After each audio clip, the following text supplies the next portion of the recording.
Le choc de la 31e journée du championnat d'Italie en ce 3 mai 1999 oppose au stade olympique de Rome la Roma à l'Inter de Milan. L'Inter de Milan du club romain, le grand rival de la Lazio, l'actuel leader. Et voilà le coup d'envoi. Et la Roma qui a une belle carte à jouer. Alors au match aller, l'Inter.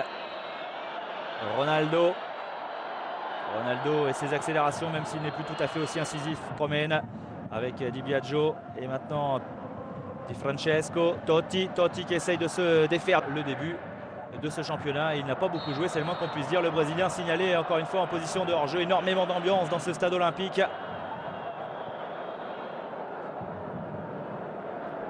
Et oui, avec Batistuta et un effectif largement plus faible, enfin réduit. Le jeune gardien Sébastien Frey. Ronaldo avec Javier Zanetti. Ronaldo, mais il y a deux positions de hors-jeu, notamment celle d'Ivan Zamorano. Ronaldo qui provoque avec Ivan Zamorano, le duo des Sud-Américains, le duo d'attaque sud-américain avec Javier Zanetti. Également un Argentin, un Chilien, un Brésilien à l'Internacional et porte bien son nom. Ronaldo recherche Ivan Zamorano. On fait le tour de la défense, voilà renversement côté gauche. Francesco Totti, la frappe de Totti, ça passe à côté des buts de Pagliuca. Voilà une belle action construite de la part de la Roma. Mais les Romains n'ont pas réussi à pénétrer la défense interiste, donc ils sont obligés de tirer de loin, comme Francesco Totti à une vingtaine de mètres. Et encore, il n'avait pas trop de latitude pour armer une bonne frappe. Francesco Totti, gêné qu'il était par la défense adverse.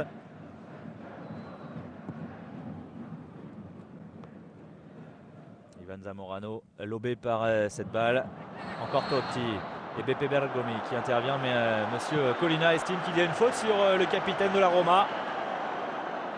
Francesco Totti qui a fait toute sa carrière bien sûr à la Roma, lui qui a commencé à 16 ans et demi sous ce maillot. Totti c'est l'homme pour Paolo Sergio. Et à noter qu'il y a énormément de joueurs susceptibles de marquer dans cette équipe, tout comme d'ailleurs du côté de l'Inter. Avec l'Inter qui repart, Ronaldo obligé de décrocher pour aller chercher ses ballons. Et il ne peut éviter le tacle de la défense. La relance, si elle est bonne pour les Romains. Et ils ont une belle occasion là à 3 contre 3 avec Totti qui ne peut éviter le retour de Javier Zanetti. Tactique est respecté à la lettre. Peut-être ici Marco Del Vecchio. Difficile de contrôler cette balle. Totti a récupéré face à Dario Simic. Totti protège bien son ballon. Il attend du soutien avec Simeone. Le ballon qui circule toujours au milieu de terrain. Peut-être un appel en profondeur. Voilà pour Ronaldo. Ronaldo qui évite la sortie de Cancel. Ronaldo sur son premier ballon dangereux qui vient ouvrir le score. Voilà l'ouverture de score de Ronaldo. Il n'a pas beaucoup joué, mais à chaque fois qu'il est sur la pelouse, il parvient à trouver l'ouverture. Son 10e but cette saison. L'attaquant brésilien, malgré tout ce que l'on peut dire de lui, malgré tous les problèmes que l'on a évoqués en ce qui le concerne depuis la finale de la Coupe du Monde 98, est un formidable buteur. Il le prouve une nouvelle fois, le Ballon d'Or 97. Une balle en profondeur, une balle comme il affectionne. Et il vient éviter la sortie de Michael Cancel pour ouvrir le score. 17 minutes de jeu et l'Inter mène à l'extérieur au Stadio Olimpico. Et le retour à grandes enjambées de Marco Quadrini qui ne peut absolument rien faire. L'ouverture de Roberto Baggio est magnifique. Et la course croisée de Ronaldo pour éviter la sortie du gardien adverse. 1-0, c'est une action classique, il est vrai, avec l'attaquant brésilien, mais ça paye toujours autant. Il est peut-être un tout petit peu moins explosif. Ces joueurs de l'AS Roma avec Totti pour Candela, c'est bien joué de la part de Vincent Candela, la tête de Paulo. Patte précis de Baggio pour Koé, en appui sur Ronaldo. Et Ronaldo avec les passements de jambes, il provoque Quadrini, il est passé une fois mais il n'a pas de solution. Il s'appuie sur Benoît Koé. Sylvestre. Roberto Baggio, la frappe de Roberto Baggio, elle était cadrée. Ils ont bien du mal à réagir depuis l'ouverture du score de cette équipe interiste. Roberto Baggio, que va-t-il distiller encore? Zamorano! Et bien voilà le deuxième but des Nerazzurri. Ça commence à faire beaucoup pour la Roma au stade olympique. 2-0 avec encore une fois une passe décisive de la part de Roberto. Il s'avance pour aller frapper cette balle. Il est pas mal non plus au niveau de sa technique. Francesco Totti, Lovic Pagliuca à jaillir au premier poteau. Il est furieux, le gardien de l'Inter, furieux car évidemment en fait que le ballon est rentré du côté des Romains. Mais non, Pagliuca, il a bien jailli et ce n'est pas le corps du gardien qui importe, mais bien le ballon. C'est difficile de s'en rendre compte sur un angle de vue. Quadrini dans la surface et Paulo Sergio qui a été accroché. Ou peut-être il proteste, mais il y a bien penalty.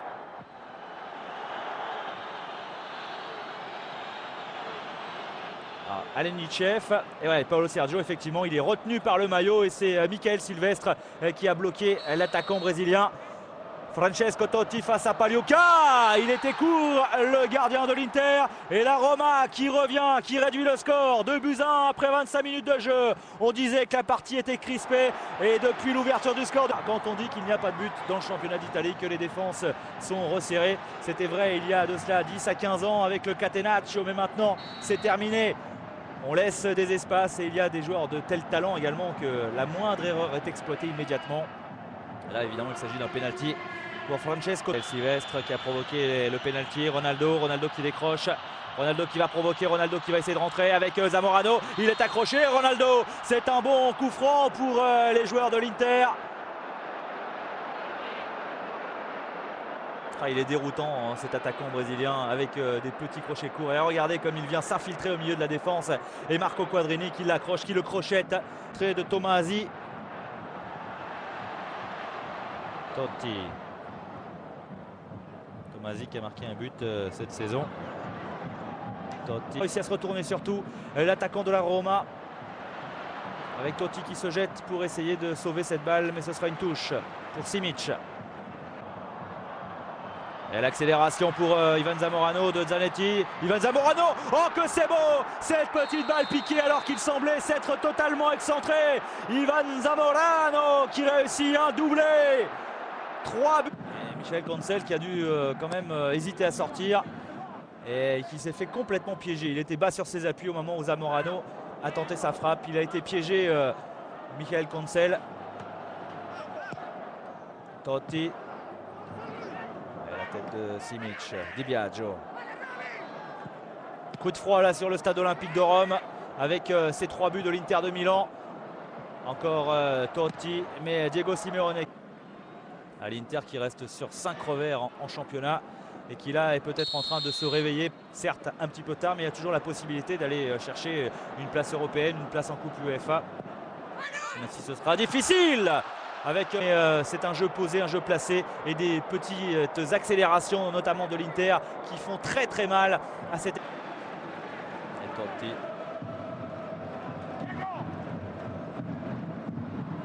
Et la tête de Benoît Coé pour écarter le danger. La reprise de Di Francesco. Totti, c'est ce qu'estime Monsieur Collina. Et ça commence à se sentir quand même car jubilé pour le président des Nerazzurri. Et Bergomi. Et Benoît Coé qui vient ici face à Di Francesco. Bonne présence physique de Benoît Coé. Totti n'arrive pas à se retourner face à Roberto Baggio et Robert Zanetti. Il y a bien longtemps qu'on ne les a pas vus évoluer à ce niveau dans la Serie A. Sinon, ils ne seraient pas 9e actuellement à 19 points du leader Laziale. Simic. Ronaldo. L'ouverture de Ronaldo trop profonde pour Benoît Coé. Roberto Baggio. Ronaldo. Avec Zamorano, les deux hommes qui s'entendent à merveille.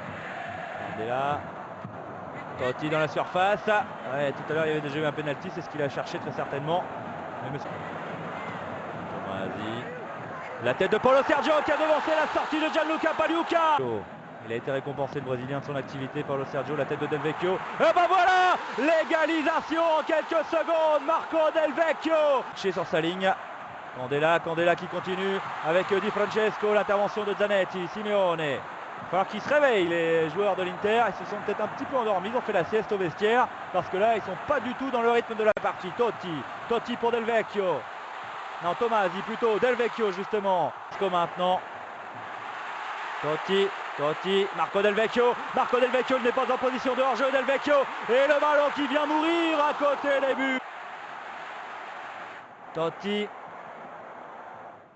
Après ses premiers matchs de Serie A, il était champion du monde avec la Squadra Azzurra, champion du monde lors de la Coupe du Monde espagnole face à l'Allemagne. Bergomi qui s'est imposé de la tête. Zamorano, attention au contre du Chilien, mais il y a le pied de Candela. Zamorano, il est encore parti. Zamorano, Ronaldo face à Consel. Et ben voilà, l'Inter qui reprend l'avantage après le doublé d'Ivan Zamorano, le doublé de Ronaldo, le Brésilien. Et regardez ses statistiques, Ronaldo, enfin deux hommes qui ont marqué 4 buts dans cette rencontre et l'Inter qui reprend l'avantage dans un match complètement fou.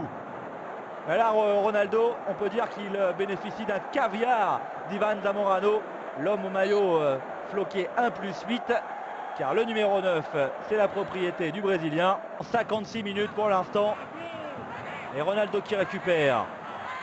Malheureusement, il y a beaucoup de supporters de la Roma, donc force est écrasée pour inquiéter Consel.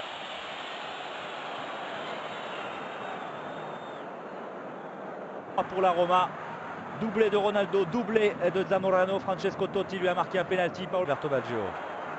Totti avec Simeone. Bonne protection de balle de Francesco Totti. Mais il n'a aucune. Simeone.